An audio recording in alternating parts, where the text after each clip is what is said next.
Welcome to Satyagrahi raging stars. ఇవాళ మనతో ఉన్నటువంటి స్పెషల్ గెస్ట్ ఎవరో చెప్పబోయే ముందు ఆయన ఒక స్టూడెంట్ లీడర్. తన కష్టంతో ఎన్ఎస్యుఐ తెలంగాణ రాష్ట్ర ప్రెసిడెంట్ వరకు ఎదిగిన వ్యక్తి. వివాదాలు విభేదాల మధ్య విద్యార్థులకు ప్రభుత్వానికి మధ్య వారధిగా ఉంటానంటూ బాధ్యతలు కూడా స్వీకరించారు. పదవి ఆయనదే, కానీ పెత్తనం చేస్తుంది మాత్రం వేరే వాళ్ళు అనే అపవాదులను కూడా మోస్తున్నారు. ఆయనే ఎన్ఎస్యుఐ రాష్ట్ర ప్రెసిడెంట్ వెంకటస్వామి. మరి ఈ వెంకటస్వామి నిజంగానే స్టూడెంట్స్కు ప్రభుత్వానికి మధ్య వారధిగా ఉన్నారా? అసలు బల్మూరి వెంకటకు ఆయనకు ఎందుకు విభేదాలు వచ్చాయి? స్టూడెంట్స్ కోసం వెంకటస్వామి ఎలాంటి ప్రోగ్రామ్స్ చేశారు? దళిత నాయకుడు వెంకటస్వామికి సీఎం రేవంత్ రెడ్డి అపాయింట్మెంట్ దొరుకుతుందా లేదా? ఇలాంటి కీలకమైన విషయాలపై ఆయనతోనే మాట్లాడదాం. ముందుగా వెల్కమ్ చేద్దాం. అన్న నమస్తే. నమస్కారం అన్న. బాగుండ్రా అన్న? బాగుండ్రా? బాగున్నా. రైట్ అన్న. ఎందుకన్నా మీరు సోషల్ మీడియాకు బాగా దూరంగా ఉంటారు? సోషల్ మీడియా కంటే ఫస్ట్ నుంచి కూడా ఇన్యాక్టివ్గా ఉన్నా. కేవలం నాకు అప్పటి నుంచి ఫేస్బుక్, ఇన్స్టాగ్రామ్ అనేది ఒక పేజ్ నామకే వాస్తే ఉండాలన్నట్టు యూజ్ చేసిన, కానీ దాని మీద ఎక్కువ ఫోకస్ లేకుండే. ఇప్పుడు ఉన్న యూత్కి నాకు అంటే ఏదైనా కావచ్చు, జనరేషన్ గ్యాప్ కావచ్చు, లేకపోతే దాని మీద అవగాహన లేకపోవడం కావచ్చు, చేసే అంటే సోషల్ మీడియా ఏముంది, మనం గ్రౌండ్ లెవెల్లో పనిచేస్తే బాగుంటుంది కదా, అన్నీ సోషల్ మీడియాలో వేయాలని ఒక ఏదో నేరో థింకింగ్ వల్ల కూడా కావచ్చు, కొంచెం దూరంగా ఉంటాను. అదే ప్రాబ్లం. ఓకే అన్న. ఇప్పుడు ఈ జనరేషన్లో ఉన్న వాళ్ళకి ఒక చిన్న కార్యక్రమం చేయగానే పెద్దగా వెనకాల నుంచి పెద్ద ఎలివేషన్లు ఇచ్చి పెద్ద మ్యూజిక్ పెట్టి హంగామా చేసి అంత కార్లు, అంత డైలాగులు చెప్పడం, మోటివేషన్ స్పీకర్లు ఎక్కువ అందరు ఉంటారు కదా అన్న. అన్నిటికీ దూరంగా ఉంటా. కొంచెం ఏదో మన పని, మన కార్యక్రమాలు ఎంత పబ్లిసిటీ తక్కువ, పని ఎక్కువ అంటారు. అంతే అన్నమాట. One line. కానీ ఇవాళ రేపు ఇప్పుడున్న పరిస్థితులలో పబ్లిసిటీ లేకపోతే పనిని గుర్తించే పరిస్థితులు లేవు. మరి కానీ సోషల్ మీడియాలో ఏం జరుగుతుంది అంటే అన్న, పని ఎంత చేస్తామో దానికి 100 రెట్లు చూపిస్తారు. గ్రౌండ్ లెవెల్ కష్టపడేదాన్ని ఎలివేషన్ చేసి చూపించేదానికి చాలా తేడా ఉంటుంది.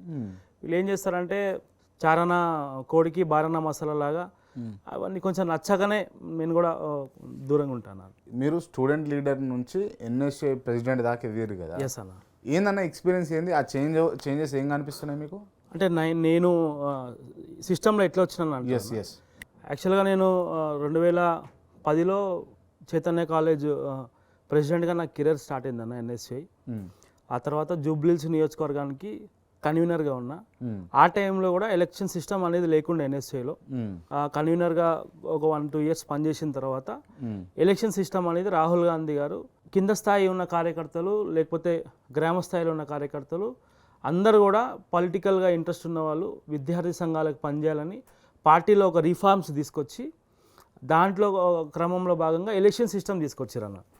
ఈ ఎలక్షన్ సిస్టంలో ఎవరైనా కూడా కంటెస్ట్ చేయొచ్చు, ఎవరు ఏ లీడర్ సపోర్ట్ ఎవరికి అవసరం లేదు. సో ఆ ఎలక్షన్స్లో నేను యంగెస్ట్ స్టేట్ సెక్రటరీ అన్న. అప్పుడు ఉమ్మడి జిల్లాలో ఉండే దాంట్లో ఉన్న 7 మంది స్టేట్ సెక్రటరీలలో నేను ఒకడిని. ఆ టైంలో 21 మంది కంటెస్ట్ చేశారన్న. దాంట్లో నేను టాప్ 5లో ఉన్నా. స్టేట్ సెక్రటరీగా అప్పుడు గెలిచిన. ఆ తర్వాత మళ్ళీ 2018లో అదే ఎలక్షన్ సిస్టంలో స్టేట్ ప్రెసిడెంట్గా కంటెస్ట్ చేసి సెకండ్ ప్లేస్లో ఉండి రాష్ట్ర ఉపాధ్యక్షుడిగా నేను 2024 ఆగస్టు 13 వరకు రాష్ట్ర ఉపాధ్యక్షుడిగా కొనసాగినాను. ఆ తర్వాత ఇంటర్వ్యూ ప్రాసెస్ అయింది. మళ్ళీ రాష్ట్ర అధ్యక్షుడిని మార్చాలనే ఆలోచనతో మళ్ళీ ఇంటర్వ్యూ సిస్టమ్ తీసుకొచ్చి రాష్ట్ర అధ్యక్షుడిని మార్చడానికి మీరే ప్రయత్నాలు చేసిర్రు? లేదు అట్లాంటిది ఏం లేదు. ఎందుకంటే కూడా పీరియడ్ ఏముంటుంది అంటే ఒక 3 ఇయర్స్ పీరియడ్ ఉంటుంది. అప్పటికి కరోనాలో ఉండటం వల్ల, కరోనా ఫస్ట్ సెకండ్ వేవ్ వల్ల ఆ పీరియడ్ అనేది కొంచెం ల్యాగ్ అయింది. బల్మూరి వెంకట్ గారికి కూడా వేరే అంటే ఇంతకుముందు ఎమ్మెల్యేగా కూడా ఆయనకి బై ఎలక్షన్స్లో అవకాశం దొరికింది. ఆ తర్వాత మార్చమని అడిగినాం. ఆ పార్టీ కూడా ఒప్పుకుంది. ఎందుకంటే ఎవరు కూడా ఎల్లకాలం అదే పొజిషన్లో కూర్చోరన్న. సర్టెన్ టైం ఉంటుంది. రేపు కూడా నేను కూడా 5 ఇయర్స్ 10 ఇయర్స్ ఉండడానికి లేదు. పార్టీకి కొన్ని టైం పీరియడ్ ఉంటుంది. ఆ టైం పీరియడ్ వరకే మనం ఉంటాం. ఆ తర్వాత మన ప్లేస్లో వేరే వాళ్ళు వస్తారు. సో అప్పుడు ఆయనను మార్చమని అడిగినాం మాట వాస్తవమే. ఏజ్ ఎక్కువైంది కాబట్టి కొన్ని ఇయర్స్ అవుతుంది, మిగతా వాళ్ళకి అవకాశం ఏంటని అడిగినాం. అడిగితే పార్టీ దాన్ని యాక్సెప్ట్ చేసింది, మళ్ళీ ప్రాసెస్ని స్టార్ట్ చేసింది. ఒక 26 మంది ఇంటర్వ్యూకి తీసుకున్నారు. 26 మందిలో మంచి 6 మందిని తీసుకొని ఢిల్లీ జాతీయ కార్యాలయానికి పిలిచి అక్కడ ఇప్పుడున్నటువంటి మా తెలంగాణ రాష్ట్ర కాంగ్రెస్ పార్టీ వ్యవహారాల incharge Meenakshi Natarajan madam, AICC war room Sasikanth Senthil MP Tamil Nadu ఆయన, కన్నయ్య కుమార్ గారు AICC organising secretary NSA incharge ఆయన, ఇప్పుడున్న జాతీయ అధ్యక్షుడు వరుణ్ చౌదరి గారు, నలుగురు కూర్చొని ఇంటర్వ్యూ చేసి ఫిల్టర్ చేసి దాన్ని మళ్ళీ పై లెవెల్ కమిటీకి పంపించి కేసీ వేణుగోపాల్ గారు మళ్ళీ అక్కడ ఇది చేసి తర్వాత రాహుల్ జీ దగ్గర తీసుకొచ్చి అక్కడ క్లాసిఫికేషన్ పెట్టిన తర్వాత రిలీజ్ చేసిన లిస్ట్ అన్నది. ఏమన్నా అంటే తగాదా కానీ కోపం కానీ ఉన్నదా బల్మూరు వెంకట్ మీద మీకు? లేదన్న, లేదు. ఎందుకు వీఆర్ బల్మూరు వెంకట్ గారు ఏ రోజైతే స్టేట్ ప్రెసిడెంట్గా ఆ పొజిషన్లోకి వచ్చారో నేను ఆయన అదే కమిటీలో 2014-15 కమిటీలో మేము స్టేట్ సెక్రటరీగా ఉన్నాం. ఆ రోజు రిలేషన్ ఎట్లుందో ఈ రోజు దాకా కూడా రిలేషన్ అట్లనే ఉంది. సిస్టంలో పనిచేస్తున్నాం. ఏమున్నా కానీ చూడండి అన్న, ఎప్పుడన్నా చూసిరా మీరు ఏంటిది అంటే మేము ఇట్లా ఎలిగేషన్ రావడం, ఫైటింగ్ మాట అనుకొని తిట్టుకున్నది అయితే లేదు. గాంధీ భవన్లో ఇంటర్నల్గా మాకు ఎగ్జిక్యూటివ్ మీటింగ్స్ అప్పుడు ఏదన్నా విషయాలు ఉంటే మేము డిస్కస్ చేస్తాం, కానీ ఈ ఫైటింగ్స్ బయటకు వచ్చి కొట్లాడడం అట్లాంటి అట్లాంటి ఏముంటాయి అన్న. ఇప్పుడు ఒక వ్యవహార శైలి ఉంటుంది అన్న, ఒక్కొక్కరిది ఒక్కొక్క వర్కింగ్ స్టైల్ ఉంటుంది. నాది ఒక వర్కింగ్ స్టైల్ ఉంటుంది, మీది ఒక వర్కింగ్ స్టైల్ ఉంటుంది. ఆ వర్కింగ్ స్టైల్లో భాగంగా ఆయనలాగా ఒకలాగా చేయాలంటారు, నేను ఇంకొకలాగా చేయాలంట. ఆ విషయంలో డిస్కషన్ జరుగుతుంది. డిస్కషన్ జరిగిన తర్వాత మళ్ళీ దాన్ని కామన్గా ఒకటి తయారు చేసి ఎట్లా వర్క్ చేయాలి అంతే తప్ప వ్యక్తిగతంగా రైట్ ఏముండదు. మీరు అంటే చిన్న స్థాయి నుంచి అంటే ఒక స్టూడెంట్ లీడర్ స్థాయి నుంచి కన్వీనర్గా ఇట్లా ఎదుక్కుంటూ వాళ్ళ స్టేట్ ప్రెసిడెంట్గా ఉన్నారు. ఎస్ అన్న. ఎన్ఎస్యుఐ బాధ్యత ఏంది, ఎన్ఎస్యుఐ చేయాల్సింది ఏంది, ఎన్ఎస్యుఐ ప్రెసిడెంట్ చేయాల్సింది ఏందో దానికి వెంకటస్వామి న్యాయం చేస్తున్నా అంటే తప్పకుండా చేస్తున్నా. చేస్తురా? ఎందుకు చేయట్లే? ఏం చేశారన్నా మీరు ప్రెసిడెంట్ అయిన తర్వాత ఏ కార్యక్రమాలను మీరు ఇంప్లిమెంటేషన్ చేశారు, దేన్ని సక్సీడ్ చేశారు, దేన్ని ముందుకు తీసుకొని పోయారు? అంటే అన్న పార్టీ పవర్లో ఉంది, ఓకే, పార్టీ పవర్లో ఉన్న తర్వాత గవర్నమెంట్కి విద్యార్థులకి ఏదైతే మనం మా సంఘంగా మేము దానికి వారధిగా ఉంటాం. గవర్నమెంట్ ఏం తీసుకున్నా కానీ అంటే అగెయిన్స్ట్గా తీసుకుంటే ప్రశ్నిస్తాము, పార్టీ స్టూడెంట్స్కి అనుకూలంగా తీసుకున్నా కానీ ప్రశ్నిస్తామన్న. ప్రశ్నించడం అంటే ఇన్ ద సెన్స్ వాళ్ళకి చేర్చేదానికి చేస్తాం. ఇప్పుడు చూడండి 10 yearsలో ఎడ్యుకేషన్ సిస్టమ్ అనేదాన్ని, లేకపోతే పేపర్ లీక్స్ కానీ, లేకపోతే రియంబర్స్మెంట్ విషయంలో కానీ ఎడ్యుకేషన్ సిస్టమ్ ఎంత డ్యామేజ్ అయిందో, KG to PG free education అని చెప్పి ఎంత డ్యామేజ్ అయిందో దాన్ని ఒక్కొక్కటి రెక్టిఫై చేసుకుంటా ఇప్పుడున్న ప్రజాప్రభుత్వం వస్తుందన్న. దీన్ని రెక్టిఫై చేస్తున్న ఈ క్రమంలో ఏవైతే గవర్నమెంట్ తీసుకున్న డిసిషన్ని ఖచ్చితంగా స్టూడెంట్ లోపలికి తీసుకుపోయే ఒకటి ఇక్కడ రాష్ట్ర స్థాయి లెవెల్లో చేస్తామన్న. ఇంకోటి జాతీయ స్థాయి లెవెల్లో రాహుల్ గాంధీ గారు ఏవైతే ఆలోచనలు ఉన్నాయో, పార్టీ ఏదైతే ఆలోచనలు ఉన్నాయో, క్యాస్ట్ సెన్ససే కావచ్చు, లేకపోతే యూనివర్సిటీల ఇది కావచ్చు, UGC డ్రాఫ్ట్ గురించి కావచ్చు, నేషనల్ ఎడ్యుకేషన్ పాలసీ మీద కావచ్చు, లేకపోతే NFS గురించి కావచ్చు, ఏవైనా రాహుల్ గాంధీ గారు తీసుకున్న ఆయన ఆలోచనల్ని ఏదైతే సంవిధాన్ బచావ్ ఏదైతే ప్రోగ్రామ్ నడుస్తుందో, హంబదలింగ్ అనే ఒక క్యాంపెయినింగ్ తీసుకున్నాం, అంబాసిడర్ అనే ఒక క్యాంపెయినింగ్ తీసుకున్నాం. ఏవైతే ఉంటాయో ఇవన్నీ కూడా సమన్వయంగా అంటే స్టేట్కి సెంట్రల్ని చూస్తూ, అక్కడనేమో ఎన్డీఏ గవర్నమెంట్తో ఫైట్ చేస్తూ, ఇక్కడనేమో మా గవర్నమెంట్ చేసిన ఆ ప్రోగ్రామ్స్ని స్టూడెంట్స్ మధ్యలోకి తీసుకెళ్తూ దీంట్లో మేము ఎప్పుడు నిరంతరం కూడా ఉంటూ ఉంటామన్న. సింపుల్గా మీకు ఎగ్జాంపుల్ చెప్పాలంటే ఇంజనీరింగ్ కాలేజీలు ఏం చేస్తున్నాయంటే ఒక 25-30 వేలు ఎక్స్ట్రా ఫీజులను తీసుకుంటున్నాయి. మేము ఇక్కడ రీప్రజెంట్ చేసినాం, ఇన్లే జాతీయ స్థాయిలోకి వెళ్ళినాం, కమిషన్ ముందు పెట్టినాం, ఎస్టీ కమిషన్ ముందు పెట్టినాం. ఎస్టీ కమిషన్ ముందు పెడితే ఎస్టీ కమిషన్ డైరెక్ట్ JNTUకి లెటర్ రాసి ఈ రూల్ ఇంప్లిమెంట్ చేయండి, ఇది అది NSY చేసిన ఇదే అన్న. అంటే అట్లాంటివి చాలా ఉన్నాయి. కానీ అంటే మీరు ఇందాక మాట్లాడుతూ ఒక మాట అన్నారు, అంటే ప్రభుత్వము వ్యతిరేకంగా తీసుకున్నా లేకపోతే ప్రోగా తీసుకున్నా ఆ నిర్ణయాలలో న్యాయం లేకపోతే ఖండిస్తాము యాజ్ ఏ ఎన్ఎస్ఏ ప్రెసిడెంట్గా ఎన్ఎస్ఏ నుంచి అని అన్నారు కదా. ఎన్ఎస్ఏకి రైట్ ఎన్ఎస్ఏకి అంటే ఆర్గనైజేషన్ విద్యార్థి సంఘానికి మా పార్టీలో ఆ వెసులుబాటు ఉంటుంది అన్న. వీ హ్యావ్ ఇండిపెండెన్స్ అంటే అంతా అదైతే మీరు బిలీవ్ చేస్తున్నారు కదా. ఎస్ ఎస్ ఇచ్చు విద్యార్థులు ప్రాంతాన్ని మొత్తం కబ్జా చేస్తున్నప్పుడు ఎంకరేజ్ చేస్తున్నప్పుడు గవర్నమెంట్ దాన్ని ఖండించారు హెచ్యూ విద్యార్థులు. హెచ్యూలో ఉన్నటువంటి ఎన్ఎస్యుఐ మీరు దాన్ని సపోర్ట్ చేసిరా వ్యతిరేకించిరా? హెచ్యూ విషయం నేను మీకు అంటే ఇట్ టేక్స్ టైం, మీరు ఇనే ఓపిక ఉందంటే నేను మీకు చెప్తాను. మీరు ఖండించిరా సపోర్ట్ చేసిరా ఏదన్నా హెచ్యూ విద్యార్థుల్లో ఉన్న ఎన్ఎస్యుఐ లీడర్లని? హెచ్యూలో ఉన్న యూనిట్ వరకు అంటే మేము ఏమంటున్నాం అంటే అన్న, డే 1 రోజు మార్చి 13వ తారీఖు నుంచే మేము ఈ విషయాన్ని గవర్నమెంట్కి తీసుకుపోయే ప్రయత్నం చేసినాం.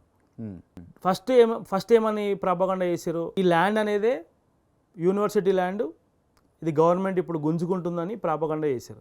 ఆ తర్వాత కాదు ఇది government land, so and so ఇది ఒక కంపెనీ నుంచి తీసుకున్నారు దీనికి అని ఏదైతే ప్రూఫ్స్ వచ్చిన తర్వాత లేదు ఇప్పుడు మళ్ళీ ఎన్విరాన్మెంట్ ఖరాబ్ అవుతుంది, మళ్ళీ దీనికి మనకి ఎక్కడ రీప్లేస్మెంట్గా వేరే దగ్గర ల్యాండ్ ఇవ్వలేదని చెప్పి మళ్ళీ ఆర్ఐజ్ చేసినారు. లేదు మీకు తీసుకున్న ఈ విషయం అంతా కాదు, తీసుకున్న దినం ఎన్ఎస్యుఐ స్టేట్ ఎన్ఎస్యుఐ కరెక్టా లేకపోతే హెచ్యూ ఎన్ఎస్యుఐ కరెక్టా? రెండే మాటలు చెప్పండి. రాహుల్ గాంధీ గారు ఏది చెప్తే అదే కరెక్ట్ అన్న. రాహుల్ గాంధీ గారి డిసిజన్ పార్టీ డిసిజనే మా డిసిజన్ ఉంటుంది. మీరు ఇందాక ఇండిపెండెన్స్ ఉంటుంది ఎన్ఎస్యుఐకి పార్టీ గవర్నమెంట్కు మాకు వెసులుబాటు ఉంటుంది పార్టీలో అని మీరు అన్నారు.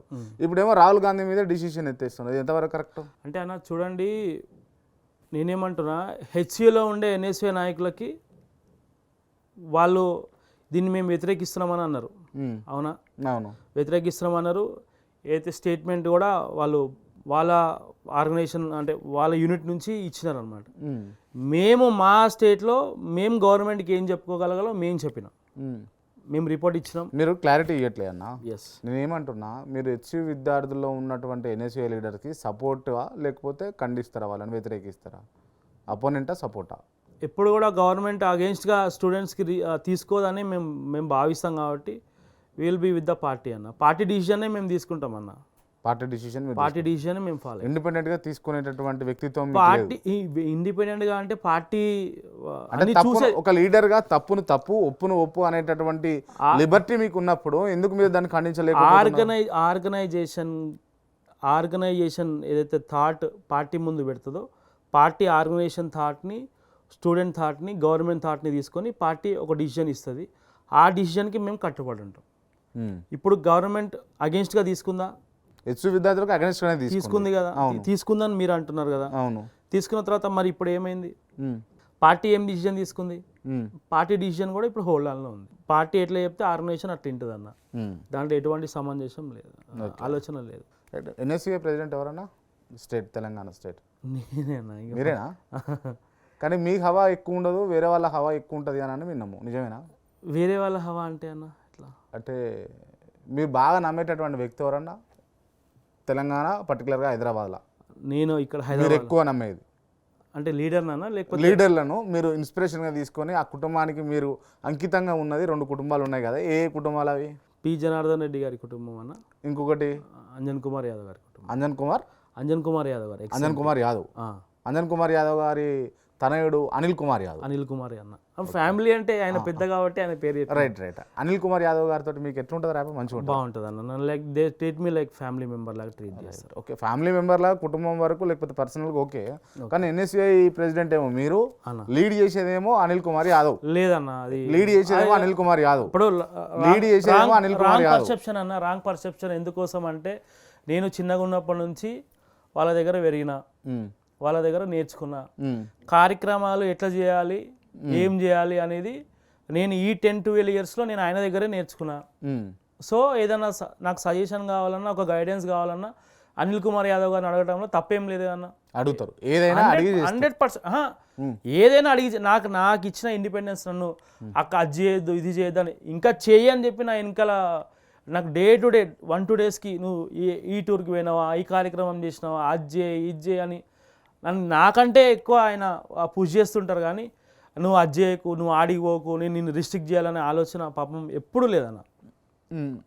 యాజ్ ఎ యంగ్ లీడర్గా అరే మా ఓన్కి ఒక అవకాశం వచ్చింది, చిన్న వర్గానికి సంబంధించిన వ్యక్తి ఇలా రాష్ట్ర అధ్యక్షుడు అయిండు, పిల్లో నాతో ఉండి పెద్దగా అయింది కదా అని ఆయనకు ఒక ఆనందంతో నన్ను గైడ్ చేస్తారే కానీ అవన్నీ మీరు అనుకున్నట్టు లేకపోతే బయట ప్రాపగండ చేసినట్టు అంత అట్లాంటి ఏం జరగవు అన్న. అవకాశం మీకు వచ్చిందా? అవకాశం ఇప్పించిరానా? వచ్చిందన్న, వచ్చింది. ఎస్ ఇప్పియలే. ఎస్, ఎవరి ప్రోద్బలం లేదు, ఎవరిది లేదన్న, ఎవరిది లేదు. ఏ క్యాపబిలిటీ ఉందని చెప్పేసి వెంకట స్వామికి ఎన్ఎస్ఏ ప్రెసిడెంట్ వచ్చింది అని ఏ క్యాపబిలిటీ లేదన్న.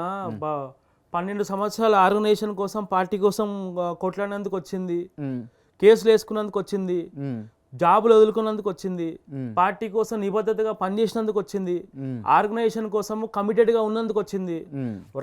రాత్రులు నన్ను లిఫ్ట్ చేసి జైళ్ళలో ఆడ లోపల పోలీస్ స్టేషన్లలో పెట్టి తిండి పెట్టకుండా ఎన్ని నిర్బంధాలు చేస్తే వచ్చింది. ఏం 100 కార్యక్రమాలు చేసిన, ప్రతి కార్యక్రమం నేను రికార్డెడ్గా చెప్తున్నా.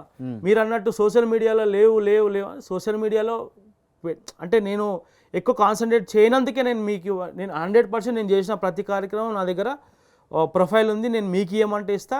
ఈ ప్రొఫైల్ని నాకు మీరు అన్నట్టు నాకు కూడా చాలామంది చెప్తా ఉన్నారు సోషల్ మీడియాలో తక్కువ బాబు, దీన్ని రెక్టిఫై చేసుకొని నేను చేసిన ప్రతి కార్యక్రమం పెడతా. అప్పుడు మీరే అనుకుంటారు వెంకటస్వామి ఇన్ని కార్యక్రమాలు చేసినా అని. అవన్నీ చేసి కష్టపడి తర్వాతనే వచ్చినా. నేను ఎస్ఐ జాబ్ వదిలేసినానన్న. నేను ఒక ఎస్సీ బ్యాక్గ్రౌండ్ కేటగిరీకి సంబంధించిన వ్యక్తిని. ఎస్ఐ పాస్ అయిపోయి 88 మార్కులు వచ్చి మనం ముందు స్థాయి పెద్దగా వెళ్ళిపోతాం. చిన్న స్థాయి కుటుంబాలన్న. మా ఫాదర్ ఒక చిన్న పెయింటర్ అన్న. నాకు వెనకాల పొలిటికల్ బ్యాక్గ్రౌండ్ ఏం లేదు, నాకు రాకపోతే కూడా నష్టం జరిగేది ఏం లేదు. నాకు ప్యాషన్ ఉంది రాజకీయం చేయాలని, నాకు కమిట్మెంట్ ఉంది, చేసిన 12 years రాష్ట్ర అధ్యక్షుడు కావాలనే పనిచేసినానన్న. రాష్ట్ర అధ్యక్షుడు అయినా దాంట్లో ఎవరి ఇది లేదు. ఒక్కొక్కరి దగ్గర ఒక్కొక్కరి స్టైల్, ఓకే, వర్కింగ్ స్టైల్ నేర్చుకున్నా, పని చేయడం నేర్చుకున్నా, అట్లా ముందుకెళ్ళా. కానీ నన్ను ఎవరో పుష్ చేసి తీసుకుపోయి అక్కడ పెట్టి లేకపోతే హెలికాప్టర్లోకి వెళ్ళి దించేసినట్టు ఏం లేదన్న. 12 years టార్గెట్ పెట్టుకొని మీరు రాష్ట్ర అధ్యక్షుడు పదవిలో 10 రోజులైనా కూర్చోవాలని నేను పని చేస్తాను. రైట్, అదే చేసిన. ఇదే రాష్ట్ర అధ్యక్షుడి పదవులా లేకపోతే ఎన్ఎస్ఏ లీడర్గా ఎదిగినటువంటి వంశీచందర్ కావచ్చు, బల్మూరి వెంకట్ కావచ్చు, పొన్నం ప్రభాకర్ కావచ్చు, మహేష్ గౌడ్ కావచ్చు, వాళ్ళు మినిస్టర్గా, ఎమ్మెల్యేలుగా, ఎమ్మెల్సీలుగా సెటిల్ అయ్యారు ఉన్నారు. రానున్న రోజుల్లో వెంకటస్వామి ఏ స్థానంలో ఉంటాడు, ఏ స్థానంలో చూడొచ్చు, అది నా వర్క్ మీద డిపెండ్ అయి ఉంటుంది అన్న. 12 ఏళ్ల కిందనేమో మీరు ప్రెసిడెంట్ కావాలని ఆలోచన చేసినప్పుడు ఇవాళ ఎందుకు చేయరు మీరు? ఉంటుంది కదా, ఒక ఏమైతే ఉంటుంది కదా. కరెక్టే. ఏముంటుంది అంటే రాష్ట్ర అధ్యక్షుడు అయ్యేంత వరకు ఒకలా ఉంటుంది. రాష్ట్ర అధ్యక్షుడు అయిన తర్వాత నీ ఒక స్టేజ్ ఎక్కేస్తావు అన్న, ఒక మెట్టు ఎక్కేస్తావు. ఆ తర్వాత పైకి ఎట్లా పోవాలనే దాన్ని నువ్వు అక్కడ చేసే ఆలోచన ఉంటుంది. రాష్ట్ర అధ్యక్షుడు కావాలని ఒక ఆలోచన చేసినా కానీ ఆ తర్వాత ఏం చేయాలనే ఆలోచన చేయలే. నాకు ఇప్పుడల్లా ఉన్న కమిట్మెంట్, నాకు ఇప్పుడల్లా ఉన్న పని ఏమంటే పార్టీలో ఉన్న విద్యార్థి సంఘాన్ని పునర్నిర్మాణం రీకన్స్ట్రక్ట్ చేయాలి. మళ్ళీ ఒక 5 సంవత్సరాలు వెంకట్ నిర్మించిన దాన్ని అంతా డిస్ట్రాయ్ చేయాలి. డిస్ట్రాయ్ చేసి ఎందుకు చేస్తారన్న? బల్మూర్ వెంకట్ పెట్టుకున్న కేటగిరీ లేకపోతే ఏదైతే కోటరీ ఉందో దాని అంతా కూడా డిస్ట్రాయ్ చేసిరా లేదా? డిస్ట్రాయ్ ఎందుకు చేస్తాం క్రాంతన్న? నువ్వు డిస్ట్రాయ్ ఎందుకు ఉన్నారా? వాళ్ళందరూ ఉన్నారా? ఏ కమిటీలు అన్నీ ఉన్నాయి? వాస్తవానికి ఏం జరిగిందంటే నేను అధ్యక్షుడిగా ఏదైతే ఆ రోజు ఇచ్చిరో అదే టైంకి యూత్ కాంగ్రెస్ ఎలక్షన్స్ కూడా స్టార్ట్ అయినాయి సైమల్టేనియస్గా. వాస్తవానికి ఇక్కడ ఒక ఏజ్ లిమిట్ ఉంటుంది అన్న, 28, 29 ఏజ్ లిమిట్ ఉంటుంది. ఇది అయిపోయిన తర్వాత యూత్ కాంగ్రెస్కి వెళ్తారు. యూత్ కాంగ్రెస్లో 35 సంవత్సరాల దాకా ఏజ్ లిమిట్ అనేది ఉంటుంది. సో 100% ఇక్కడ పనిచేసిన వాళ్ళు, లేకపోతే బల్మూరు వెంకట్ గారి ఏదైతే ఆయన అనుచర వర్గం కావచ్చు, లేకపోతే ఆయనకి ఇష్టం ఉన్న వాళ్ళు కావచ్చు, ఆయనతో పాటు ఆయన యూత్ కాంగ్రెస్కి వెళ్ళిపోయారు. కాబట్టి అదే బల్మూరు వెంకట్ గారికి నేను కూడా సపోర్ట్ చేసిన కదా ఎలక్షన్స్లో. నేను ఇంటికి పోయి మరి చెప్పినా కదా, అన్న నేను నీకు ఎలక్షన్కి కంటే నేను నీకు సహకరిస్తానని చెప్పి. రాష్ట్ర అధ్యక్షుడు అయిన తర్వాత కూడా చెప్పినా కదా. ఆయనతో పాటు ఆయన అనుచరగానం వెళ్ళిపోయింది, కొందరు ఏజ్ లిమిట్లో వెళ్ళిపోయారు. ఎన్ఎస్ఏ అనేది చాలా వరకు ఖాళీ అయిపోయింది. సో ఇప్పుడు ఏం చేయాలి? ఉన్న వాళ్ళని తీసుకుపోతూ కొత్త రక్తాన్ని, కొత్త ఎవరైతే ఆర్గనైజేషన్ గురించి లేకపోతే పార్టీ రాజకీయాలు చేయాలని అలా అది ఉంటుందో వాళ్ళని లిఫ్ట్ చేసే పనిలో ఉన్నామన్న. మీరు ఎన్ఎస్ఏ ప్రెసిడెంట్ కావడం కోసం ఢిల్లీకి పోయిరా? 100% పోయిరా? ఎస్. పోయినప్పుడు అక్కడ మీకు ఒక ఎంపీ వద్దు బాబు అనవసరంగా టైం వేస్ట్ చేసుకోకు, ఇంటికి పోయి నీ పని నువ్వు చూసుకో అని అన్నాడా లేదా?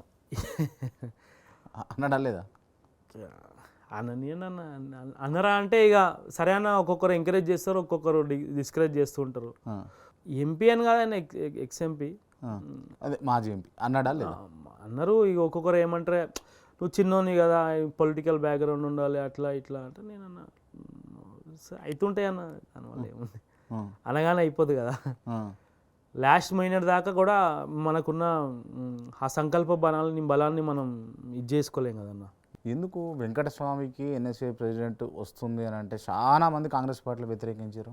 అంటే ఏంటంటే అన్న ఎందుకు వ్యతిరేకించారంటే నా దగ్గర ఆన్సర్ లేదన్న. అంటే నాకు కూడా బాధ అనిపిస్తుంటుంది ఒక్కొక్కసారి. మీకు కెమెరా చెప్తున్నా, నేను 12 years రాజకీయం చిన్న పిల్లోనన్న. నాకు వేరే సపోర్ట్ ఏం లేదు, నా ఫ్రెండ్స్ సపోర్టు వీళ్ళ సపోర్టే ఉంది. 12 yearsలో నేను ఎప్పుడు కూడా ఎవరి మీద ఒక్క చిన్న కంప్లైంట్ ఇవ్వలే అన్న. ఎంత అసలు ఢిల్లీకి కానీ లేకపోతే ఇన్ఛార్జ్లకు కానీ పార్టీ అధ్యక్షుడికి కానీ కంటెస్టెడ్ ఎమ్మెల్యేకి కానీ ఎంపీలకు కానీ ఎప్పుడు ఎవరి మీద నేను ఒక్క విషయం చెప్పలే. కంప్లైంట్ అనేది నా అసలు ఏదో అంటారు కదా టైం లైన్లోనే, ఆ కంప్లైంట్ అన్న పదమే ఉండదు అన్న. ఒకవేళ మీరు నన్ను ఏదన్నా వ్యతిరేకించి మీరు ఇంకొకలాగా చేస్తే సరే, ఇక క్రాంతిపై ఆయన ఆలోచన అట్లా ఉంది, వదిలేసి లైట్ తీసుకుంటా, కానీ నేను ఎవరి మీద చెప్పలే. కానీ నేను వచ్చిన తర్వాత ఇన్ని కంప్లైంట్లు మళ్ళీ చూస్తుంటే కొంచెం బాధ అనిపిస్తుంటుంది. ఫిర్బీ మజా ఆతా అన్న. ఇట్లా ఈ వాళ్ళు వ్యతిరేకిస్తుండాలి, నేను ఉరుకుతూ ఉండాలి. దీనికి క్యాస్ట్ ఈక్వేషనే కారణం, ఈ క్యాస్ట్ల ఇబ్బంది ఉన్నది అని అనిపించింది ఎప్పుడన్నా? అన్నా నేను దళితుడినే, నేను ఎస్సీ సామాజిక వర్గానికి సంబంధించిన వ్యక్తినే. కానీ పనిచేయాలనేది అయితే కాదు కదన్న. ఇన్ని రోజులు కష్టపడ్డందుకే కదా. నేను ఎస్సీనందుకే తీసుకొచ్చి ఇచ్చేసారా మీకు? ఇయ్యలే కదా. ఎస్సీ ఈయనకి ఇవ్వాలని ఇయ్యలే కదా. ఇక్కడ నా ప్లస్ పాయింట్ ఏంటంటే, నాకు ముందు ఎవరైతే ఉన్నారో ఒక 30-40 years ఎస్సీ సామాజిక వర్గానికి సంబంధించిన వ్యక్తికి రాష్ట్ర అధ్యక్ష పదవి రాలే. అంటే మహేష్ అన్న కావచ్చు, తర్వాత పొన్నమన్న కావచ్చు, తర్వాత వంశన్న కావచ్చు, తర్వాత భార్గవ్ దేశపాండే అన్న కావచ్చు. మధ్యలో ఎలక్షన్ సిస్టంలో రాజీవ్ అన్న అని చెప్పి ఆంధ్రాకి సంబంధించిన వ్యక్తికి ఇచ్చారు. ఆయన ఎలక్షన్లో గెలిచిన వ్యక్తి.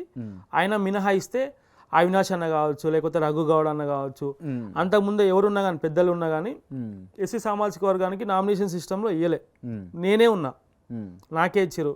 పైగా హైదరాబాద్ లాంటి మహానగరం నుంచి సిటీలో ఉన్న వ్యక్తికి ఫస్ట్ టైం అప్పుడు హేమీలు అంటే అనిల్ అన్న ట్రై చేశారు, విష్ణువర్ధన్ రెడ్డి గారు ట్రై చేశారు, చాలా పెద్దలు హేమీలు ఇది చేశారు.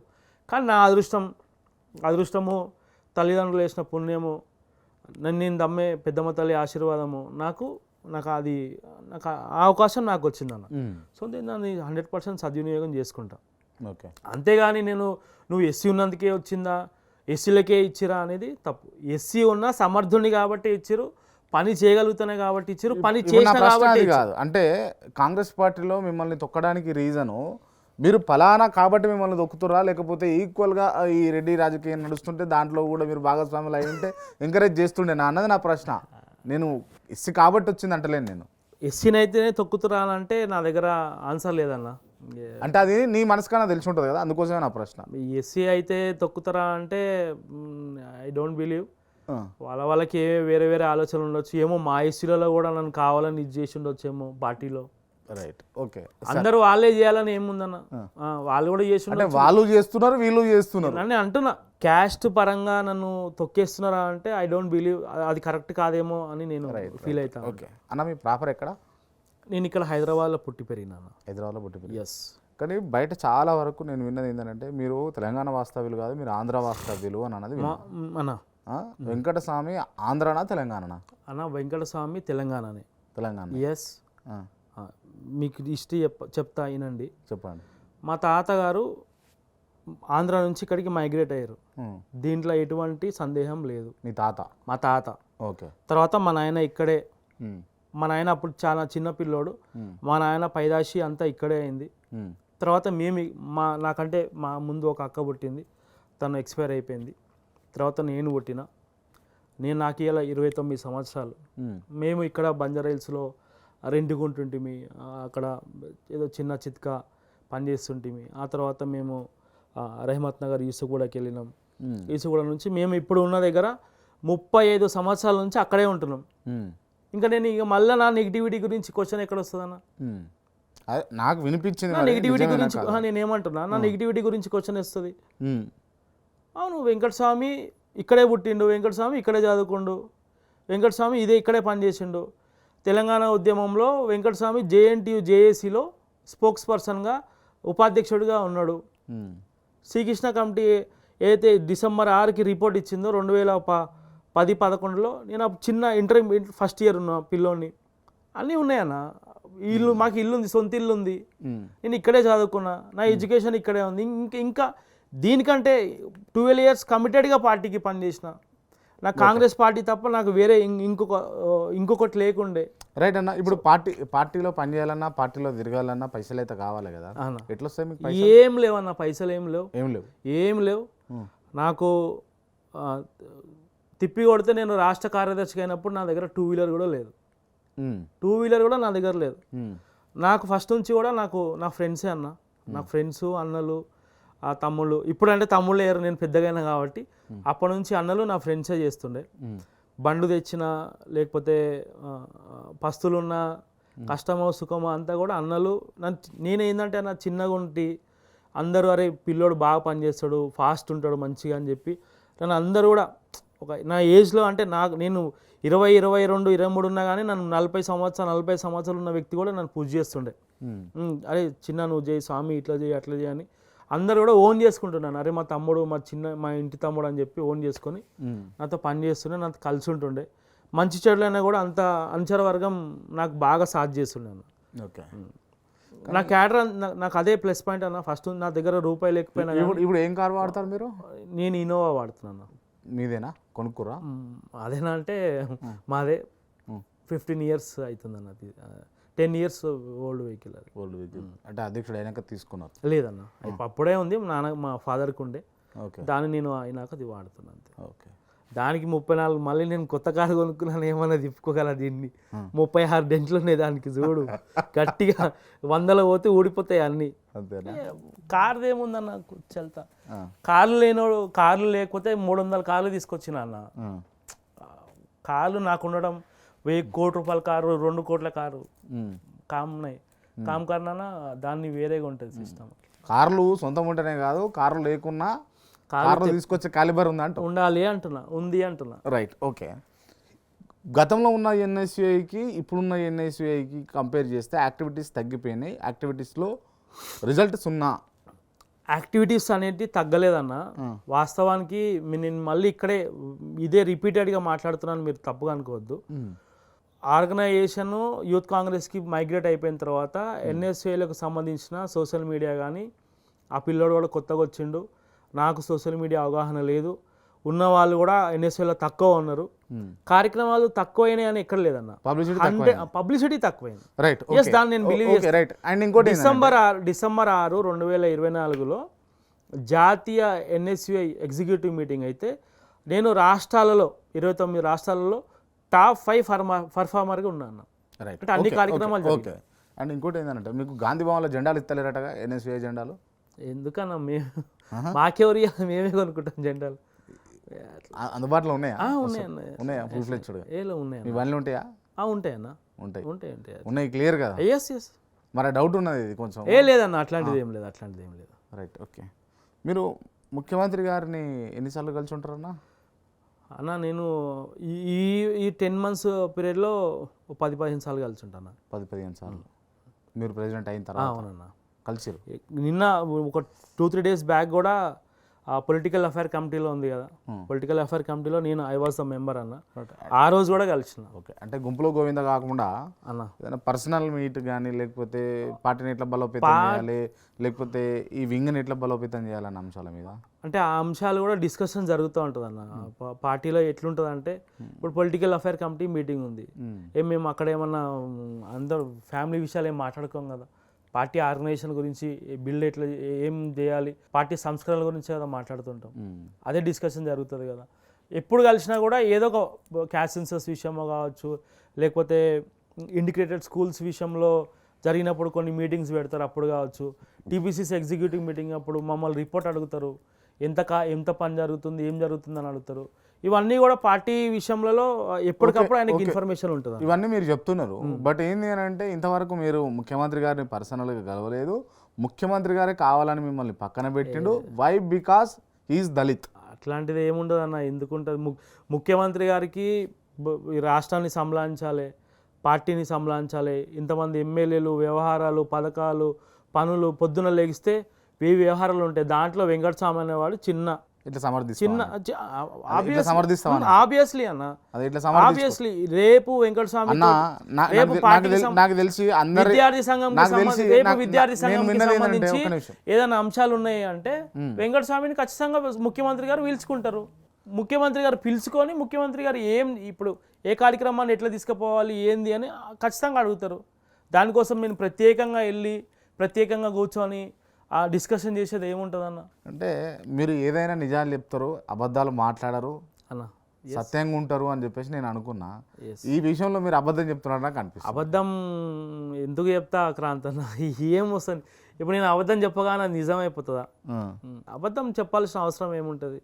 ముఖ్యమంత్రి గారికి నాకు ర్యాపో లేదా అనే మాట అవాస్తవం అన్న. అదంతా నేను దళితనైనా రానికపోవడం అనేది కూడా సరే, కొన్ని న్యూస్ ఛానల్లో వేసారు. మీరు అన్నది నేను యాక్సెప్ట్ చేస్తాను. ఎస్, ఇప్పుడు మన రగన్న, తొలి వెలుగు రగన్న కానీ వేరే వాళ్ళు చాలామంది ఎన్ఎస్ఏ పిల్లోడు దళితుడని రానియట్లేదన్న, అంత అట్లా ఉండదన్న. అట్లుంటే ఇప్పుడు నేను నా అపాయింట్మెంట్ అప్పుడు ఖచ్చితంగా ముఖ్యమంత్రి గారు చెప్తారు కదన్న. గవర్నమెంట్ ఉన్న స్టేటు ముఖ్యమంత్రి గారికి, డిప్యూటీ ముఖ్యమంత్రి గారికి ఖచ్చితంగా చెప్తారు. అప్పుడు పీసీసీ అధ్యక్షులు కూడా వారే కదా, ఆయనకు చెప్పిన తర్వాతనే డిసిజన్ తీసుకుంటారు. మరి ఆయన వద్దంటే కూడా అప్పుడే చేయాలి కదా. వచ్చిన తర్వాత నా దగ్గర రావద్దు, నువ్వు దూరం ఉండు అనేది ఎందుకు ఉంటుందన్న? సో అదంతా ఏంటంటే నన్ను చెప్తున్నా కదన్న, మనకి మాకు ఈ చుట్టాలు ఎక్కువ దోస్తులంతా ఇదంతా క్రియేట్ చేస్తారు అనమాట. రోజు ఒకటి క్రియేట్ చేసి ఏం లేదన్న. Very fair. నిన్న మొన్న పలకరించారు, అంతకుముందు కూడా ఎప్పుడు కలిసినా పలకరిస్తారు. కాంగ్రెస్ పార్టీ పరిపాలన ఎట్లుందనంటే ఏం చెప్తారు మీరు? బాగుందన్న. బాగుంది. ఎస్, పైకి బాగుంది, చాలా బాగుంది. రైట్. యాజ్ ఎ స్టూడెంట్ లీడర్గా ఇప్పుడు మొన్న ఆర్టీసీ బస్సులకు సంబంధించి స్టూడెంట్స్కి సంబంధించిన బస్ పాస్ల రేషియో పెంచారు, రేట్లు పెంచారు. ఎస్, ఇంతవరకు కరెక్ట్? అది ఇంతవరకు కరెక్టా అంటే అన్న, సరే కొన్ని స్టూడెంట్స్కి అగెయిన్స్ట్గా డిసిషన్ తీసుకున్నారు అంటే ఎంతవరకు పెంచారు? పూర్తిగా ఏం పెంచలే కదన్న. ఉన్న ఖర్చుల నిమిత్తం ఏదన్నా అంటే ఇక్కడ మహిళలకేమో ఉచితంగా ఇచ్చినట్టు ఇచ్చి ఇక్కడనేమో గుంజాలి వాళ్ళ పిల్ల కాన్సెప్ట్, అంతేనా? ఇప్పుడు గుంజాలని అనుకుంటే స్టూడెంట్స్ దగ్గరనే తీసుకుంటారా అన్న? ఇంకోటి కూడా ఉంది కదా. సరే, ఆ ఖర్చులకు అనుకూలంగా ఏదైనా చేసిరేమో. ఒకవేళ గవర్నమెంట్ ఆ థాట్లో ఉంటే మళ్ళీ గవర్నమెంట్కి మళ్ళీ రీప్రజెంట్ చేస్తాం. రవాణా శాఖ మాధ్యులు పొన్నం ప్రభాకర్ అన్న గారికి ఆల్రెడీ చెప్పినాం, సార్ ఇది ఇప్పుడు కాదు, కొంచెం టైం తీసుకోండి, మార్చండి, ఆ ఇంక్రీజ్ అనేది కొంచెం ఆపండి అని చెప్పినాం. ఆయన మళ్ళీ ఆలోచించి డిసిజన్ తీసుకుంటామని మాకు హామీ ఇచ్చారు. ఓకే, 100%. ఇప్పుడు ఏది చేయలేదో నెగిటివ్ పాయింట్ మీద పోతారు, కానీ చేసిన పాజిటివ్ పాయింట్ మీద పోతారన్న. ఇంటిగ్రేటెడ్ స్కూల్స్ చేసినాం, 200 కోట్లు 25 ఎకరాలలో అన్ని కులాలకు సంబంధించి ఒకటే దగ్గర పెట్టి అంత బ్యూటిఫుల్ అది తీసుకొచ్చినాం. 55 నియోజకవర్గాల్లో ప్రాజెక్ట్ స్టార్ట్ చేసినాం, దాని గురించి మాట్లాడరు. Cosmetic charges పెంచినాం. మెస్వి ఏదైతే ఆ డైట్ ఉంటుందో అది చేంజ్ చేసినాం. 13 సంవత్సరాల వరకు లేదన్న. టీజీపీఎస్సీని మళ్ళీ ఇంతకుముందు ఉన్న లీక్ల నుంచి చప్పించి దాన్ని ప్రక్షాళన చేసినాం. జాబ్ నోటిఫికేషన్లు ఇచ్చినాం, 65,000కు పైన జాబులు ఇచ్చినాం. బుక్స్ ఫ్రీగా ఇస్తున్నాం. అకాడమిక్ ఇయర్ స్టార్ట్ అయిన వెంటనే బుక్స్, డ్రెస్సులు పిల్లలకి అందుతున్నాయి. ఫుడ్ విషయంలో కానీ ఇవన్నీ ఎందుకు మర్చిపోతారన్న? వీసీల అపాయింట్మెంట్ చేసినాం. రియంబర్స్మెంట్, సరే రియంబర్స్మెంట్లో కొద్ది గొప్పలో పెండింగ్స్ ఉన్నాయి కావచ్చు. ఇవన్నీ అంటే కొన్ని తప్పిదాలు జరుగుతూ ఉన్నా, కొన్ని మంచి పనులు చేసుకుంటూ పోతున్నాం అంటారు. అంతే 10 years మొత్తం డ్యామేజ్ చేసేసిన తర్వాత, ఒక సిస్టమ్ని డ్యామేజ్ చేసిన తర్వాత దాన్ని మళ్ళీ రీబిల్డ్ చేయడానికి టైం పడుతుంది అన్న. 1.5 yearలోనే ముఖ్యమంత్రి గారు ఏం అబ్రకరదబ్బరా అని చెప్పి మొత్తం తీసేసి చేసే అంత అట్లా ఉండదు కదన్న. ప్రతి కన్స్ట్రక్టివ్ వర్క్కి it takes time. Okay, right. Okay అన్న, థ్యాంక్ యూ సో మచ్. నమస్తే.